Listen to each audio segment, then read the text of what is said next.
Hello guys, welcome to my channel. എല്ലാവർക്കും സുഖമല്ലേ? ഇന്ന് ഞാൻ വളരെയധികം ഹാപ്പിയുള്ളൊരു ദിവസമാണ് ഗൈസ്. ഇന്ന് എല്ലാവർക്കും ബായും പറഞ്ഞ് പൊരിഞ്ഞ വലിറ്റ് ഞാൻ പോകുന്നത് എവിടേക്കാന്ന് പറയണ്ടേ, ടാറ്റു അടിക്കാനാണ് കേട്ടോ. അപ്പോൾ വളരെയധികം എന്താണെന്ന് പറയുക, ഒരു കുഞ്ഞ് ഡ്രീമാണ് എൻ്റെ ലൈഫിൽ. അത് ഞാൻ സാധിച്ചെടുക്കുന്ന ദിവസമാണ്. അതുകൊണ്ട് വളരെയധികം ഹാപ്പിയാണ് കേട്ടോ. കല്യാണത്തിന് മുന്നൊന്നും എൻ്റെ വീട്ടുകാർ ഒട്ടും സമ്മതിക്കാത്തൊരു കാര്യമാണ് ഞാൻ എൻ്റെ കെട്ടിയണിക്കുന്നത് സമ്മതിച്ച് തന്നിട്ടുണ്ടായിരുന്നത്. അപ്പോൾ അത് നല്ല പേടിയുണ്ട്. ഒരു സൂചി കുത്താൻ തന്നെ കരഞ്ഞു പൊളിക്കുന്ന ആളാണ്. പേടിച്ച് വേണ്ടെന്ന് പറയണ ഒരാളാണ് ഇന്ന് ഞാൻ ഇവിടെ ഇരിക്കുന്നത്. എൻ്റെ മുഖത്തെ എക്സ്പ്രഷൻ കണ്ടാൽ മനസ്സിലാവും എനിക്ക് വലിയ വേദനയൊന്നും ഉണ്ടായിട്ടില്ല. എനിക്ക് വേദന ഉണ്ടായിട്ടില്ലെങ്കിൽ ഈ ലോകത്ത് ആർക്കും വേണമെങ്കിലും തട്ടിയടിക്കാം. അത്ര ഉറപ്പിൽ പറയാൻ പറ്റും ഒന്നാണ് കേട്ടോ. എന്താ പറയുക, ഞാൻ വളരെയധികം ഫ്രീ ആയിട്ട് എൻജോയ് ചെയ്തിട്ടായിരുന്നു ഗൈസ് ഈ ടാറ്റു അടിക്കായിരുന്നുണ്ടായിരുന്നു. മാത്രമല്ല എൻ്റെ ടാറ്റു എന്ന് പറയുന്നത് ഒരു ഓം ബേസ്ഡ് ആയിരുന്നു.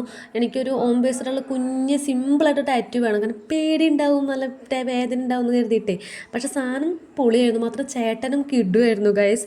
എനിക്ക് ടാറ്റു ഭയങ്കര ഇഷ്ടമായി. അപ്പോൾ അത്രേ ഉള്ളൂ ഗൈസ്. അപ്പോൾ ബൈ.